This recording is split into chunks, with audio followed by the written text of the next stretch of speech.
Hi everyone, Flaming Footy here and welcome back to a YouTube video on the channel. And today guys, I am going to be ranking all 2022 AFL trades ahead of 2023.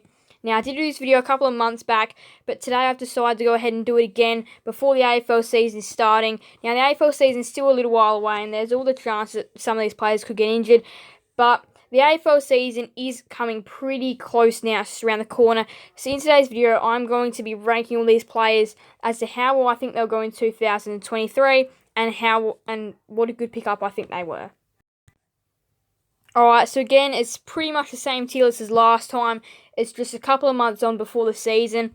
So we've got Brilliant Player, Immediate Impact, Best 22, Handy Top-Up Player, and Fringe Player, which is also on the outer. So just going to go ahead, hop right into things. Blake Haggis for Carlton, I reckon he's going to be the Immediate Impact Player. I'm pretty sure last time, we'll have a little look at what I put him in last time towards the end of the video. But I do feel like he's going to be the Immediate Impact Player for Carlton. Kind of that hole on the wing, perfect replacement. And Carl Amon, I feel like he probably best 22. Now, it's probably rough not to put him in an immediate impact because of where the Hawks are at. But from a general footy fan point of view, where you kind of take every team into consideration, he's best 22. When you look at it in a Hawthorn point of view, he's definitely immediate impact. So whether you do this, there's kind of two different ways to go about it, but for me, I feel like best 22 is where Carl Amon sits. So, Toby Bedford, I think he's going to have to be best 22 to be completely honest for the Giants. Now, I feel like if this was a team like Geelong or Collingwood or Melbourne or Brisbane, he would definitely be a probably fringe player or handy top-up player. However, I think because of the Giants, they've got gaps around the ground. I feel like that's where he does go into their best 22. So now for Jack Bowes, I feel like he might make the best 22. I can't be guaranteed. I feel like he's going to get a bit of time in the senior side this year. I feel like he's going to spend a bit of time playing VFL as well. I don't think he's really been around the AFL for the past couple of years. At Gold Coast, I think he's been playing VFL for the Suns. So I think it might take a little while to get back into that AFL routine standards. But I do still feel like they've recruited him for a reason. And, I feel like he's going to have to make the best 22. Along with Tanner Bruin, who kind of falls into the same scenario now, obviously playing senior footy for the Giants. But, yeah, again, compared to the Giants, to get into the Giants lineup isn't too hard. To get into the Cats lineup is very hard, especially because they've got plenty of handy midfielders that can play as mid-forwards. He's going to be tough to find a spot, but I feel like surely he's going to make the best 22. So, Cooper Stevens is a handy top-up player. He's not fringe. He could probably even be best 22, you could say, for the Hawks, considering, again, the Hawks where they're at. I don't think they've got a really extended, big midfield group. It's quite shallow and not very deep at all. So I feel like he'll probably make best 22 for the Hawks. So it's probably rough of me not to put him up there, but I feel like I'm not quite sure what their options are going to be. So he might not make the best 22. So Josh Corber, I think, is going to be a best 22 player. He could be a handy top-up player as well. I feel like either or all these spots are probably about right for him. I'm going to say handy top-up player. I feel like he's probably going to make his name the best 22 later on, but I feel like they might try Tracy before him, Jai Amos before him. I think they're going to try a couple of players before they go to Corbett, so I think he's going to be handy top-up player for now. Zane Cordy should be best 22 for St Kilda. Got a couple of minor issues in their defence line. I think that he should just be able to slot straight in, play footy straight away for the Saints just like that. Josh Dunkley, he is probably one of the best pickups of this off-season. It took him a long time, the Doggies and the Lions, to strike a deal, but obviously going to be playing that midfield role. He runs two ways, defensively minded as well. That's perfect, and I feel like he's definitely straight into that best 22 for Lions. More than immediate impact, he is at brilliant player level. So Billy Frampton, I think he's going to be a top-up player just because the Pies have already got tons of tall utility players. For example, they've got Kruger, they've got Cox, they've got Cameron. They've got lots of those hybrid players that can play ruck, can play forward, can play defence, those kind of taller players. So I don't think Frampton's going to be straight into the side. I think he's going to be one that's probably going to be sitting on the sidelines for most of the year. You'd even say he's fringe player, but I think handy top-up player is the right spot for him. So Aaron Francis, I'm going to say, look, I reckon he's going to have to make the best 22 eventually. But at the moment, I'm going to put him in handy top-up player as well. Because I just, again, feel like, that they've got plenty of tools around the ground. The McCartan brothers in the defence line. Franklin, they're going to try McDonald forward, Reed forward. They've got choices rather than Aaron Francis in their team. So Brodie Grundy is going to be another brilliant player. I think last time put him in immediate impact. Changed my mind this time, put him in brilliant player. I feel like the way they're going to be able to work out the Gawn Grundy could be debatable immediate impact. But just the class that Brodie Grundy's got, all Australian before, I believe, probably won best and fairest. I feel like he's just a great player, and even if he hasn't won best and fairest or anything like that before, he's still going to really slot right into that Melbourne lineup. And I feel like if he can play forward and kick goals, that could really be a new addition to his game, and that could make him really scary.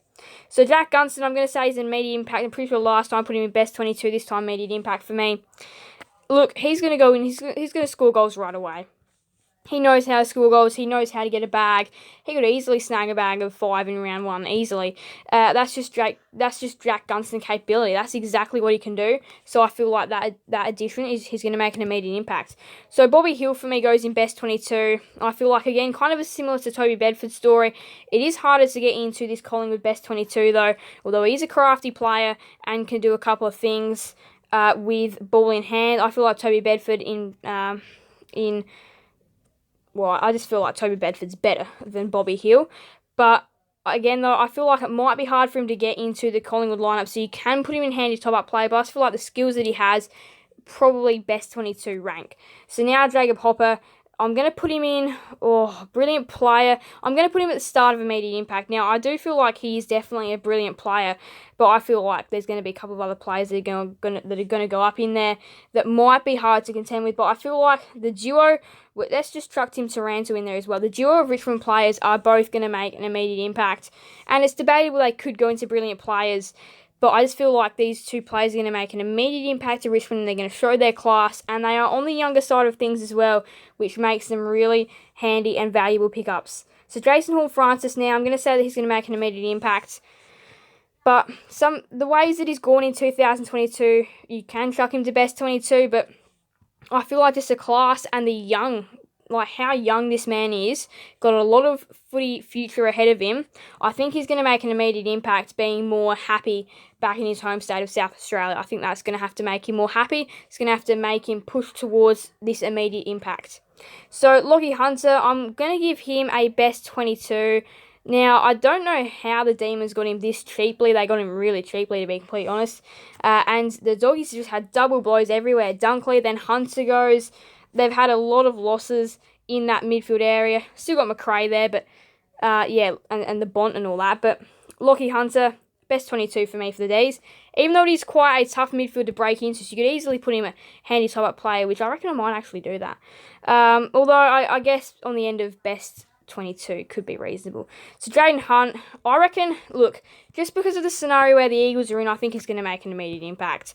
Now, if you're any other team, you can probably put him in best 22, but I'm going to put him right at the start of the best 22, actually.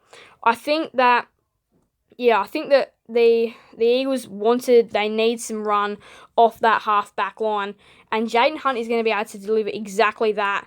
The Eagles, in my opinion, don't have any speed off that half-back line. They don't have any run and carry. For example, Carlton have got Sard and Williams. Brisbane are going to have Connor McKenna. You can see those players that have got that run and carry off the half-back line, which you need.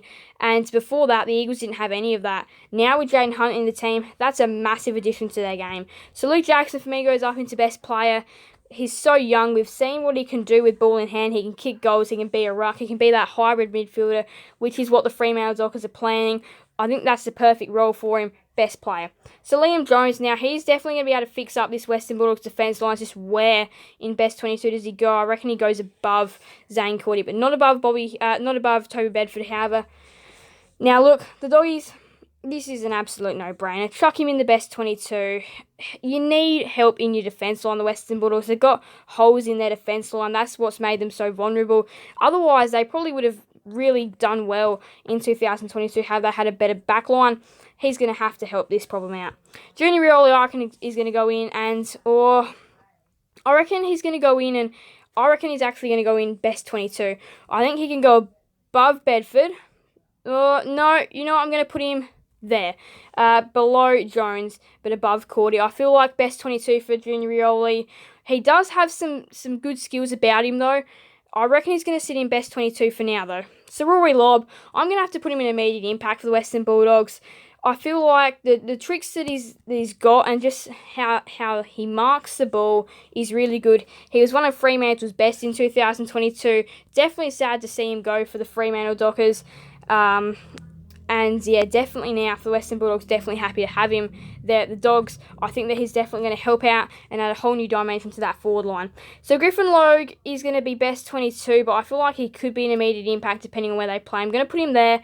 And I'm also going to chuck Darcy Tucker in as well. I'm going to talk about both these two players. They're both going to make immediate impacts for North Melbourne. They're both still on the younger side. Griffin Logue being that ultimate swingman, Darcy Tucker being able to be played on that wing or in that midfield. Both really great additions to their club. Logue, just his versatility, midfield, wing, defence, forward, you can play him anywhere. Darcy Tucker, he could be played midfield, wing. Ben Long now onto the next one.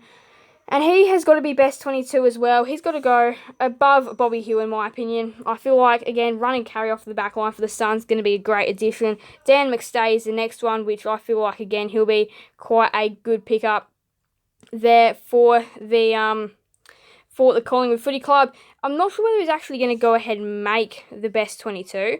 I feel like he should, but with all their other key forwards down there, I mean, surely he'd make it, though. Lloyd Meeker's the next one, which he's got to go best 22. I'd be surprised to see him not in there. They do have a couple of other ruck options which could put him down there, but I feel like best 22 is where he should be able to sit, just because of where their ruck is at. And I feel like he should probably be their number one preference. So Tom Mitchell, I'm going to put him in immediate impact. Now, he is a classy player, Tom Mitchell. And the thing that everybody seems to forget about Tom Mitchell is that he's actually got a Brownlow next to his name as well, which makes him even more caliber, which gives him even more class and caliber and skill. Now, he's going to be able to do one thing that Collingwood don't do, which I'm pretty sure is clearances and stuff in that inside midfield, which the other Collingwood midfielders don't do. He's got to be best 22, and even better for me, I feel like he's going to make an immediate impact. He's going to go there with a bang. So Ollie Henry, I reckon he should just go up with the other two Geelong players in at best 22.